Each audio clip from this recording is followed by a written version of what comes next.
ಅಮ್ಮ, ನಿಮ್ಮ ಅಪ್ಪಣೆ ಆಗಿತ್ತು, ಬಂದಿದ್ದೀನಿ. ನಾನು ಹೇಳಿದ ಕೆಲಸ ಆಯ್ತಾ? ಜಗನ್ನಾಥನ ನೆನಪಿನ ಶಕ್ತಿನ ಫಲಿಸಿದ್ಯಾ ತಾನೆ? ಹೌದಮ್ಮ, ಆ ಕೆಲಸ ಯಶಸ್ವಿಯಾಗಿದೆ. ಈಗ ನೀ ಮಾಡಿದ್ದು ತೀರಾ ಗೌಣವಾಗಿರೋ ಕೆಲಸ. ಮಾಡ್ಬೇಕಾದ್ದು ಸಾಕಷ್ಟಿದೆ. ಹೇಳಿ ಅಮ್ಮ. ಇನ್ ಮುಂದೆ ದಿನಗಳು ಈಗಿನ ಹಾಗಿರೋಲ್ಲ. ನಿನ್ ಮುಂದೆನೆ ನಿನ್ನ ಭವಿಷ್ಯನೇ ದಿಕ್ಕಾಪಾಲ್ ಮಾಡೋ ಬಿರುಗಾಳಿ ಬೀಸುತ್ತೆ.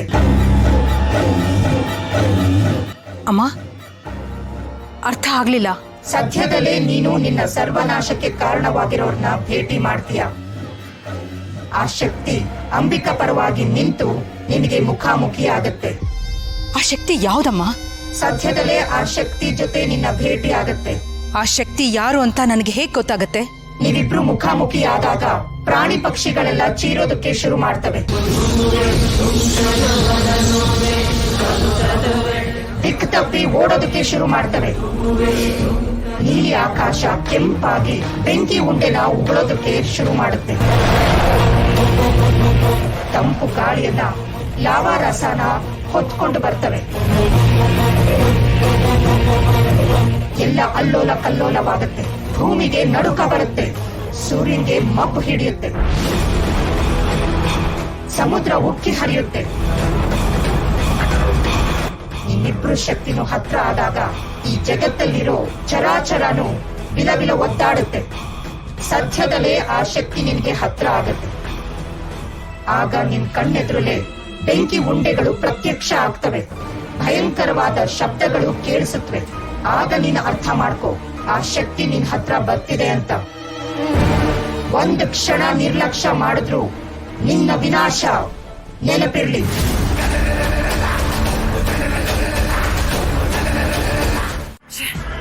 ನಿನ್ನೆ ರಾತ್ರಿ ಎಲ್ಲ ನಿದ್ದೆ ಇಲ್ಲ ನನ್ಗೆ. ಶರತ್ ಯಾಕೆ ಹೀಗ್ ಮಾಡ್ತಿದ್ದಾನೆ? ಅವ್ನು ನನ್ನಿಂದ ಏನು ಮುಚ್ಚಿಡ್ತಿಲ್ಲ ತಾನೆ? ಅಲ್ಲ, ಅಷ್ಟೊತ್ತಲ್ಲಿ ಅವ್ನು ಯಾರ ಜೊತೆ ಇರೋಕ್ ಸಾಧ್ಯ?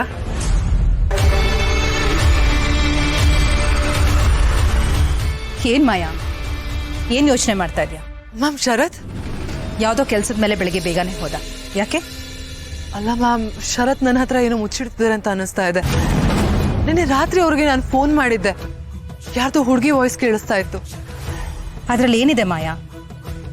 ಬಿಸ್ನೆಸ್ ಅಂದ್ಮೇಲೆ ಕೆಲ್ಸಕ್ಕೆ ಸಂಬಂಧಪಟ್ಟಾಗೆ ಶರತ್ ಯಾರ ಹತ್ರ ಮಾತಾಡ್ತಿದ್ನೋ ಏನೋ.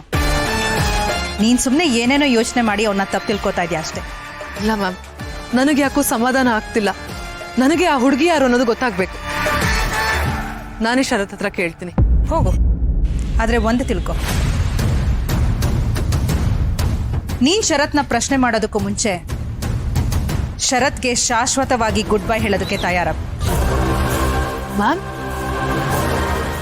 ನಾನು ನಿನಗೆ 1000 ಸಲ ಹೇಳಿದ್ದೀನಿ, ಶರತ್ತು ನಿನಗೆ ಈ ಮನೆಯಲ್ಲಿ ಇರೋದಕ್ಕೆ ಅವಕಾಶ ಮಾಡಿಕೊಟ್ಟಿರೋದೆ ಹಿತಾಗೋಸ್ಕರ. ನಾನು ಹೇಳಿದ್ದೀನಿ ಅನ್ನೋದಕ್ಕೋಸ್ಕರ. ಈ ಮನೆಯಲ್ಲಿ ನಿನ್ನ ಜಾಗ ಯಾವುದು ಅನ್ನೋದು ನಿನಗೆ ಚೆನ್ನಾಗಿ ಗೊತ್ತಿರಲಿ. ನನ್ನ ಮಗನ್ನೇ ಪ್ರಶ್ನೆ ಮಾಡೋ ಮಟ್ಟಕ್ಕೆ ನೀನು ಯಾವತ್ತೂ ಬೆಳೆದಿಲ್ಲ, ಬೆಳೆಯೋದು ಇಲ್ಲ. ನನ್ನ ಮಗ ಏನು ಅನ್ನೋದು ನನಗೆ ಚೆನ್ನಾಗಿ ಗೊತ್ತು. ನನಗವನ ಮೇಲೆ ನಂಬಿಕೆ ಇದೆ. ನಿನಗೆ ಶರತ್ ಮೇಲೆ ನಂಬಿಕೆ ಇಲ್ಲ ಅಂದರೆ ನೀನು ಅವನ ಜೊತೆಲಿರೋ ಅವಶ್ಯಕತೆನೇ ಇಲ್ಲ. ಅಯ್ಯೋ ಮ್ಯಾಮ್, ನಾನು ಆ ಅರ್ಥದಲ್ಲಿ ಹೇಳಿಲ್ಲ. ಏನೇ ಆಗಿರಲಿ ಮಾಯಾ, ನಾನು ನಿನಗೆ ತುಂಬ ದಿವಸದಿಂದ ವಾರ್ನ್ ಮಾಡ್ತಾನೆ ಇದ್ದೀನಿ. ನೀನು ಅದನ್ನು ಮರಿತಾನೆ ಇದೆಯಾ? ನಿನ್ನ ಲಿಮಿಟ್ಸ್ ಏನು ಅನ್ನೋದು ನಿನಗೆ ಗೊತ್ತಿರಬೇಕು. Don't cross your limits. ನಿನ್ನ ಟೈಮ್ ಬರೋವರೆಗೂ ಪೇಷನ್ಸ್ ಇದ್ದ ಕಾಯಬೇಕು.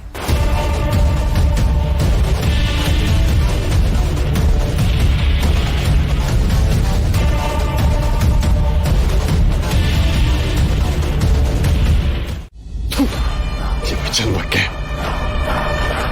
ಒಂದು ಹುಡುಗಿನ ಕರ್ಕೊಂಡು ಬರೋಕ್ಕಾಗಲಿಲ್ಲ ಅಂದರೆ ನಾಚಿಕೆ ಆಗ್ಬೇಕು ನೀವು ಜನ್ಮಕ್ಕೆ. ಗುರುಗಳೇ, ಅದು ಯಾವನೋ ಬಂದುಬಿಟ್ಟ. ಅವನು ಬರದೇ ಇದ್ದಿದ್ರೆ ಮಾತಾಡೋಣ, ಕೊಂದು ಬಿಡ್ತೀನಿ.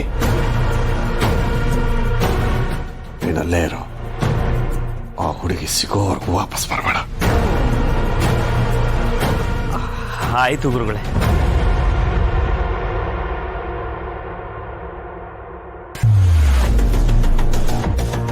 ಅವಳಿಗೆ ಸಹಾಯ ಮಾಡ್ತಿರೋದು ಯಾರು?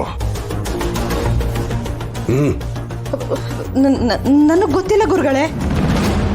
ಅಲ್ಲ, ದುರ್ಗನ್ ಒಂದು ಸ್ವಲ್ಪನಾದ್ರೂ ಬುದ್ಧಿ ಬೇಡವಾ? ನಮ್ಮಂಥವ್ರ ಸೇವೆ ಮಾಡೋದು ಅಂದ್ರೆ ಪುಣ್ಯ ಅಂದ್ಕೊಂಡಾದ್ರೂ ಬರಬಾರ್ದಾ? ಇಲ್ಲ ಇಲ್ಲ, ಅವಳು ಮತ್ತೆ ಮತ್ತೆ ನನ್ನಿಂದ ತಪ್ಪಿಸ್ಕೊಳ್ತಿದ್ದಾಳೆ. ನಾನು ಯಾರು? ಅಮೃತೇಶ್ವರ ಅಂದ್ರೆ ದೇವರು. ಯಕಶ್ಚಿತ್ ಒಂದು ಹೆಣ್ಣು ನನ್ನನ್ನು ಅಲ್ಲಾಡಿಸ್ತಿದ್ದಾಳೆ ಅಂತಂದ್ರೆ ನನ್ನಿಂದ ನಂಬೋದಕ್ಕೆ ಆಗ್ತಾ ಇಲ್ಲ. ಯಾರಿರ್ಬೋದು ಅವಳಿಗೆ ಸಹಾಯ ಮಾಡ್ತಾ ಇರೋದು? ಯಾರಿರ್ಬೋದು? ಯಾರೋನೋ? ನನಗೆ ನಿಜವಾಗ್ಲೂ ಗೊತ್ತಿಲ್ಲ ಗುರುಗಳೇ. ನೋಡೋಣ, ಅದನ್ನು ತಿಳ್ಕೊಳಕ್ ಪ್ರಯತ್ನ ಪಡ್ತೀನಿ. ಆದ್ರೆ ಅದಕ್ಕೊಂದು ಸ್ವಲ್ಪ ಖರ್ಚಾಗ್ಬೋದು. ಮತ್ತೆ ದುಡ್ಡು ಅಂದ್ರೆ ಕೊಂದು ಬಿಡ್ತೀನಿ.